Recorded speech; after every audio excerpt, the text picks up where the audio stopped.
It was an unpredictable, unprecedented time.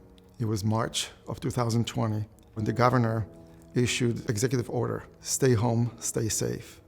This is Governor Ned Lamont. I'm calling to urge you personally, stay safe, stay home. It was a waiting game. Nobody knew what was gonna really happen and how we should prepare for it. The unknowingness was kind of why everybody was nervous, because we just didn't know. Many times I'm going home at night, I'm praying that this pandemic will go away. A lot of folks dealing with isolation, a lot of depression, a lot of anxiety. Some of the families lost their jobs. Some of the families don't have the proper care for the kids. Stress on the families multiplied like crazy. No freedom whatsoever. Even going to the grocery store, you are a single mother, you have 2 kids.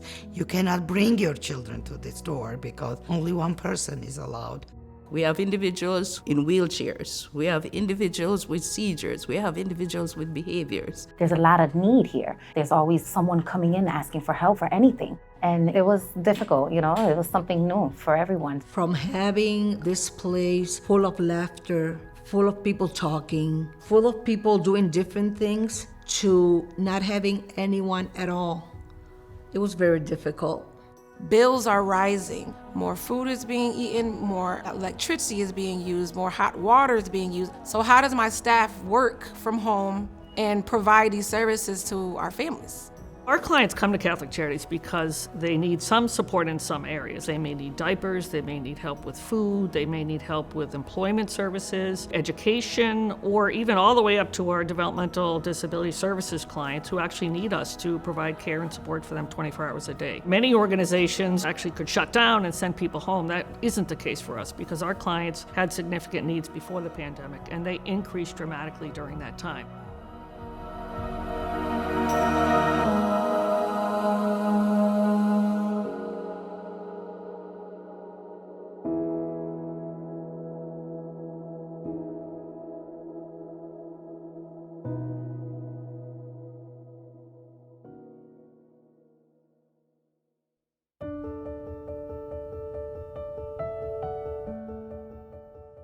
Staff responded immediately. They came up with all kinds of different ideas, suggestions to continue the work that they were hired for. I remember my coworkers and we sat down one day and we started brainstorming things that we could do to keep them involved, to keep their minds busy, and not to fall apart. At the beginning, it was scary, but we all came into an agreement that we are here for the families. We are here to help them out, and if I wasn't able to help one family, we had another staff that was able to help the family. We put everything on hold, and we kind of came together as a team and said, what do they really need now? We contacted all of our families and kind of discussed with them, what is the need right now? Do you need hygiene products? Is it a food need? Is there internet issues? All of those things that we kind of asked to see where we can help. We had to really draft a lot of things, right? Procedures. We knew how to care for clients and we knew our mission and our commitment to that. So we had to be very creative during that time. As we received information, we had to kind of mold the way we still provide the services, one being virtually, which was huge. We had to quickly figure out how to get laptops for everybody, providing clinical services for our clients with mental health needs so they could be at home safely but still providing the services for our clients. So we are providing those computers with tons of information, training papers, how to enroll in a mental health services, meeting with the clinicians over the Zoom. And when they see your face, it gives them a comfort. One of the consistent messages I kept telling clients was that they were not alone and that they had someone that was listening and that could at least provide a sense of connection.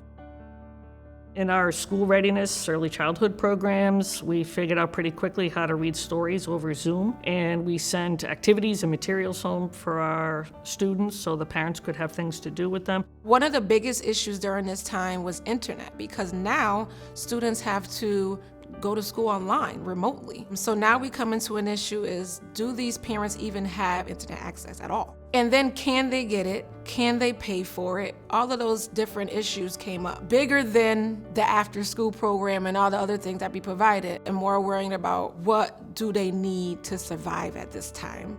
people were able to secure online jobs. People who had a zero income suddenly during the pandemic even were able to work a little bit and support the family with the income.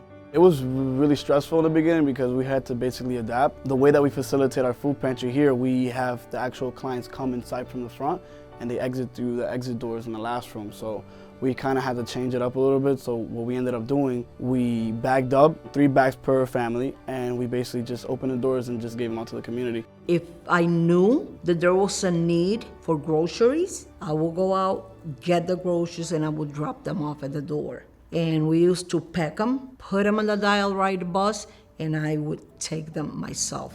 Clients who come to our offices with different type of challenges and life struggles, those didn't stop because of the pandemic. We knew that we couldn't just stop providing services. That is what we exist for. We had to find a way to overcome those challenges. The staff continued to come to work. And this is the type of people that I have a privilege to work with. And I think they're heroes. Our staff were going through the same trauma at the same time our clients were. So our staff were dealing with the pandemic themselves. They may have known people in their own lives who had COVID or had some losses, and yet they still showed up to work to care for our clients.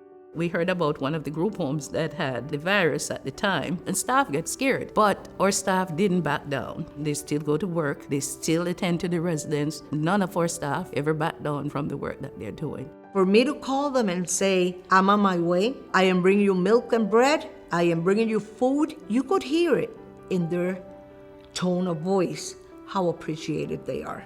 Just to hear the families say they appreciate the help that we're giving them, they're able to get back on their feet, is a pleasure to me. I think we pride ourselves on how resilient an agency can become in a time like this, right? Where we can still say we were running the show without stopping and providing those services in a very inclusive way. My child goes here to the school, Readiness, and it's like we're a big family. I appreciate everyone here.